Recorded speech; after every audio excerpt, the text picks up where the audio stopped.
मुंबई पुणे द्रुतगती महामार्गावर उद्या आणि परवा असे लागोपाठ 2 दिवस वाहतूक ब्लॉक घेण्यात येणार आहेत.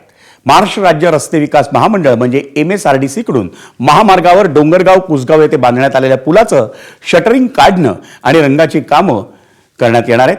या कामासाठी उद्या दुपारी 12 ते 3 या वेळेत महामार्गावरील मुंबई वाहिनी बंद ठेवण्यात येईल. तसंच शुक्रवारी पुणे वाहिनी दुपारी 12 ते 3 याच वेळेत बंद असणार आहे. त्यामुळे या कालावधीत प्रवास करणाऱ्या वाहन चालकांना पर्यायी मार्गांचा वापर करण्याचं आवाहन करण्यात आलंय.